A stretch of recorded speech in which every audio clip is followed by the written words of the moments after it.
Hello, everybody. Welcome back to Big Z Sports Talk. Thank you so much for joining me. I greatly appreciate each and every one of you. As always, it's your host, Big Z. Okay, guys, I'm back. I'm sorry I took such a long break, but I do want to talk about the UFL. So, what I'm going to do is we are going to start in week 10. So, this week 10, was actually the last week of the regular season. So, the playoffs will be coming up. We'll talk about who's in the playoffs, and we will go from there. And of course, I'll cover the playoffs next week and the additional weeks. At the end of the episode, I've got a couple other subjects I'd like to touch on, and that is the one and only prima donna bitch boy, Karen Rogers, and of course, Matt Stafford and his douchebag wife. Okay, guys, the first game we're going to discuss in week 10 of the UFL was the Dallas Renegades at the St. Louis Battlehawks. Well, if you've listened to me for several years, you know I was a huge A.J. McCarron fan. Well, when they got rid of him, I'm now the opposite. Fuck the Battlehawks, they can kiss my ass. If I'm being frankly honest with you, I don't like them at all anymore. Now, at halftime, Dallas was in control, 13-6, and they ended up winning 20-16. The Renegades improved to 4-6. Yes, I know it isn't ideal. You're under 500, but you got the win in your last game. That helps. As for the Battlehawks, they fell to 6-4. Let's talk a little bit about stats.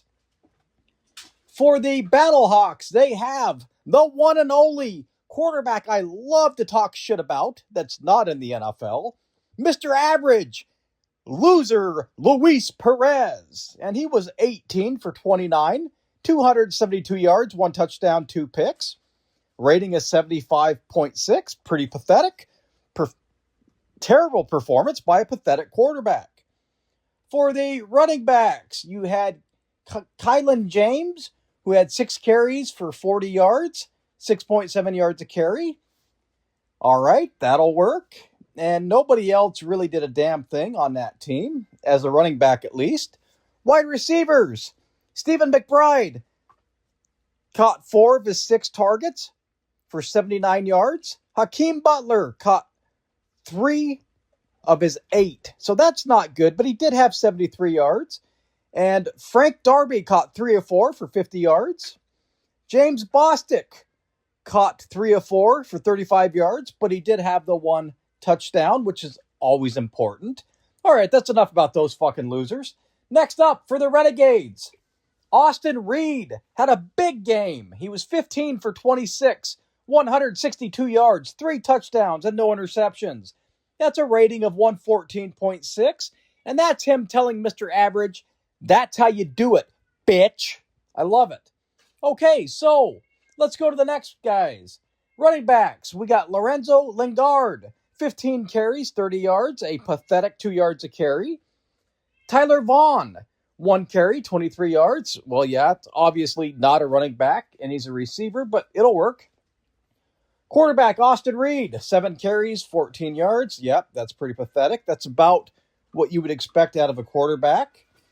And Emmanuel Butler had 3 catches, 38 yards, and 2 touchdowns. This is really good, but he did have 7 targets, so he was under 50% on his catch ratio. Greg Ward caught 2 of 2 for 36 yards. Tyler Vaughns caught 3 of 5 for 34 yards, and Tyler had that 3rd touchdown. Seth Green caught 2 of 2 for 23 yards. And that's really about it in this game. And again, this is week 10. The playoffs are coming up, so we do have a few things to look forward to. You guys know I like the UFL. It's just life's been so busy, and I wasn't able to do it justice like I'd hoped. The next game was the Houston Gamblers. Isn't that a badass name? At the Birmingham Stallions. At halftime, Houston was completely in control, winning 17-0, and they ended up beating the Stallions 26-13. All right, that's doubled their score. That's about what I would call a good old-fashioned ass kicking. If, I'm being frankly honest with you. All right, let's start with the shithead team, the Birmingham Stallions. Arguably, their biggest mistake is having Dorian Thompson-Robinson as their quarterback. Yes, that piece of shit that couldn't cut it in the NFL. The dumb fuck that decided to get him on their team should instantly be fired, but I'll save that soapbox for another time. Dorian Thompson-Robinson was 13 for 27. Nice job, you fucking bum. You couldn't even complete 50% of your passes. Even worse, 112 yards and a quarterback rating of 71.8. No excuses. You got a shit team. You got one of the worst quarterbacks to ever fucking play, and you lost. It is what it is. All right, let's move on and talk about the running backs. Snoop Connor has a cool name. 7 carries, 25 yards, 3.6 yards a carry. Anthony McFarland Jr., 5 carries, 13 yards, 2.6 yards a carry. And Dorian Thompson-Robinson, a lot of people say, oh, he's a runner. Well, he had 4 carries, 3 yards, 0.8 yards a carry. Again, what he is a piece of shit. For the wide receivers, please, take this from me. Don't blame any of them. And this is really huge coming from me because I like blaming people when they play like dog shit. But they had one of the worst quarterbacks ever throwing to them. So don't blame any of these receivers, please. Jaden Mickens caught 3 of 7 for 42 yards. Jordan Thomas caught 2 of 2 for 25 yards. Kyrick McGowan caught 2 of 3 for 23 yards, and he had the touchdown.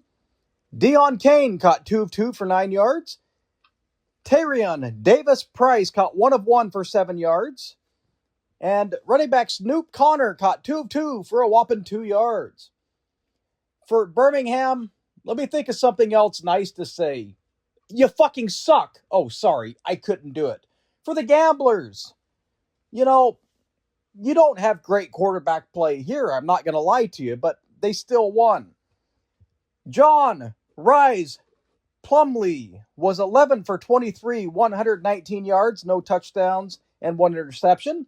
That's a pathetic completion percentage of 47.8 and a rating of 45.4. However, he also had 10 carries, 77 yards, and 1 touchdown on the ground. And this is a large part of why they won. The other reason they won is because of running back Marcus Major, who had 8 carries, 80 yards, and 2 touchdowns. That is a fucking outstanding 10 yards a carry. For the wide receivers, Lawrence Keys III caught 2 of 3 for 52 yards. Javonte Payton caught 1 of 2 for 13 yards. Amani Rogers caught 1 of 2 for 12 yards. This is going to be the Hall of Shame. Caden Davis caught 1 of 5 for 12 yards. Caden says, I caught 1 of 5, bitch, and I got 12 yards. What a fucking loser. Kirk Merritt caught 2 of 2 for 10 yards.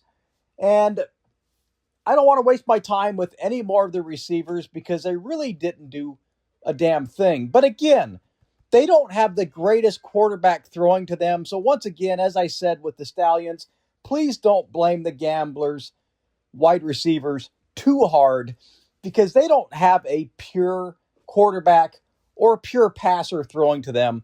That's the nicest possible way I can say it. Okay, guys. So we've got a couple games down here. We got a few more I'd like to discuss. The Orlando Storm at the DC Defenders. This was a good game, and many people expected it to be one of the top games of the week.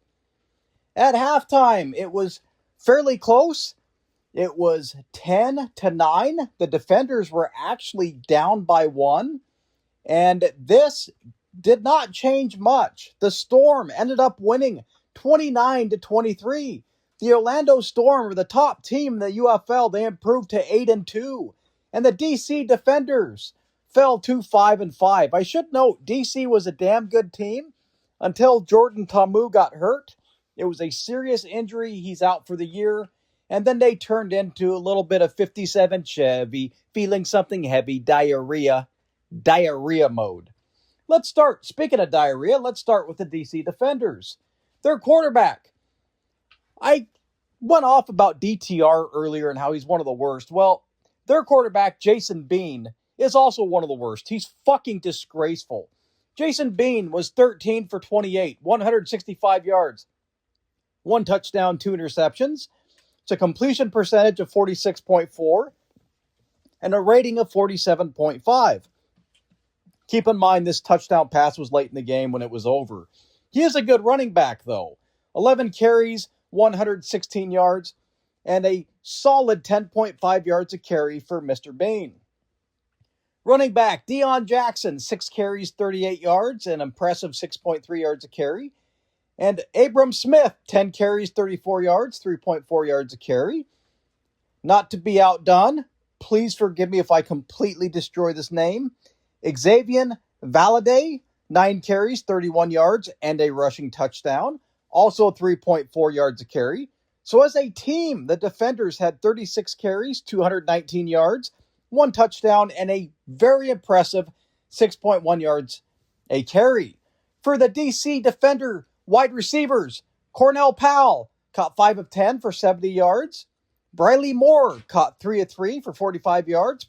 Caught every target, and he had a touchdown. Ty Scott only caught 1 of 5, but he did make it a 30-yard completion at least. Eric Exuma caught 2 of 3 for 15 yards. And running back Deion Jackson caught 1 of 1 for 5 yards. All right, that is enough about DC other than to say that they really are not that good. For the Orlando Storm, quarterback Jack Plummer was 13 for 26. Not great, but he did have 203 yards, 2 touchdowns, and no interceptions. It's a rating of 101.9, so I'll round up to 102. Try to be nice here, folks. Running back, oh boy, here we go. I'm going to do it again. Man, these names are getting tough for me to say. Jashawn Corbin, 12 carries, 33 yards, a measly 2.8 yards a carry. Elijah Doxson, 8 carries, 25 yards, slightly better, 3.1 yards a carry. And quarterback Jack Plummer, 3 carries, 19 yards, and 6.3 yards a carry. So nobody really did much on the ground. Cam Cooper caught 3 of 6 for 93 yards, but he had a touchdown. Elijah Badger caught 3 of 4 for 52 yards. Chris Rowland caught 4 of 8 for 46 yards, but Chris also had a touchdown.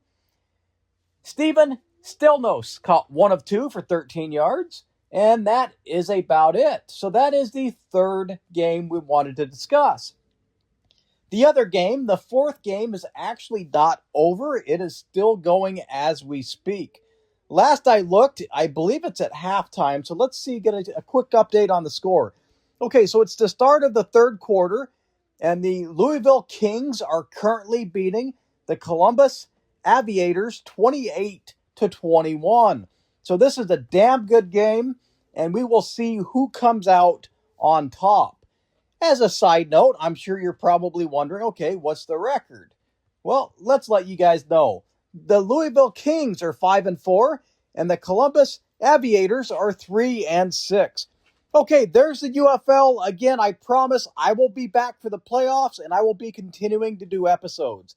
And I'm so glad that Mr. Average, overrated piece of shit, Luis Perez, came back this year to completely and epically melt down. I absolutely freaking love it. As for the playoffs, next week, the DC Defenders play the 1 seed, the Orlando Storm, and the next game is the Louisville Kings at the St. Louis Battlehawks. So those are the 4 playoff teams, and those are the games next week. Okay, at the beginning of the episode, I promised to talk about a couple more things, and I'm going to switch it up and save my Karen Rogers rant for the last. Okay, we've heard a lot about Matt Stafford. Matthew Stafford, most people call him. That's not actually his correct name, but we'll talk about that and get into his douchebag of a wife. Kelly Stafford, his wife, went on an Instagram post recently and complained that she doesn't like it when people call her husband Matt. She said it's disrespectful, especially from people in the media who have covered him for years. I have to talk about this, ladies and gentlemen. I got no choice. This is absolutely fucking ridiculous. His full name is actually John Matthew Stafford. He's been in the NFL for way too long, and I can't fucking stand him being a Hawks fan. He's answered his entire career to Matt. Millions of fans, teammates, coaches, and announcers have called him Matt with zero problems until now. But Kelly decided to make a big public issue out of it. She wants everyone to call him Matthew at all times. Let me tell you right now, Kelly, Big Z, I don't give a flying fuck what you have to say, you stupid piece of shit. So starting right now, on my podcast, we are making it a point to call him Matt Stafford or John Stafford. These are absolutely the only two names I will be using. Never Matthew. Every single time we talk about the Rams quarterback, it's going to be Matt or John Stafford. Bitch, if you want to play the nitpicky game and act like shortening someone's name is a big sign of disrespect, fine. Bring it the fuck on. I can play your game. Okay, this is the same woman who posts all over social media acting like she's a regular wife and mom while living that big NFL quarterback wife lifestyle. But somehow, the biggest problem in her life is people giving a normal nickname. Give me a fucking break. Are you kidding me? This isn't about respect. This is a main character syndrome. This is rich people problems.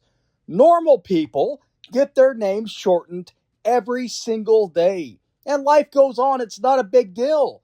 But apparently not in the Stafford house. So consider this my message right back to her. I hear you loud and clear.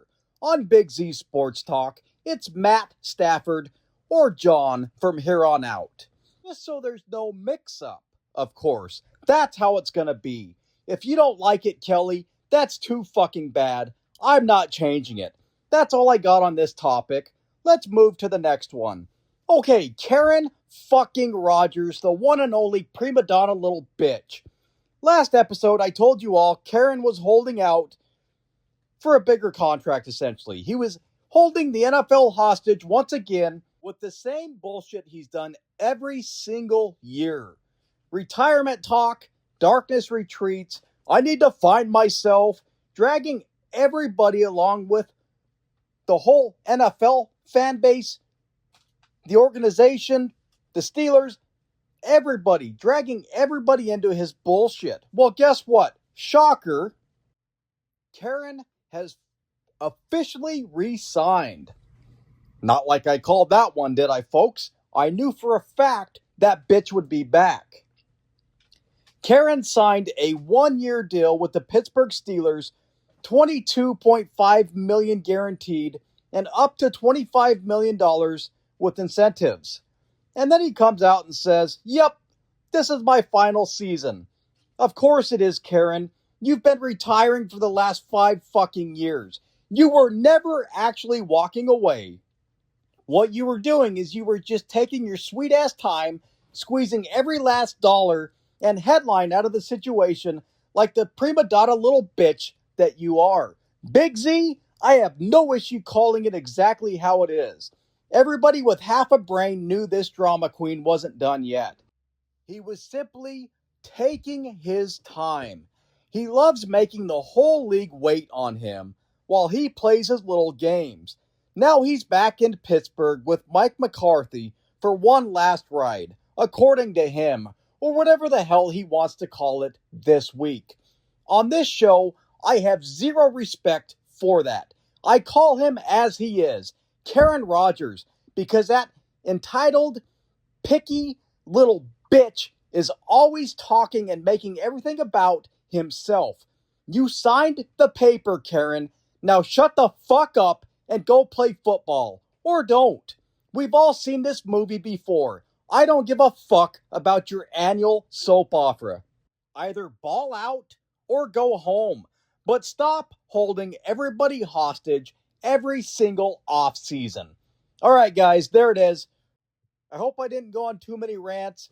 I will be back for continued episodes, and I thank you so very much for sticking with me through the ups and the downs and all of my soapboxes. I can't thank you enough as my listeners. I hope you're doing fantastic, and I will be back in a week from now. Have a great week, guys. See you soon.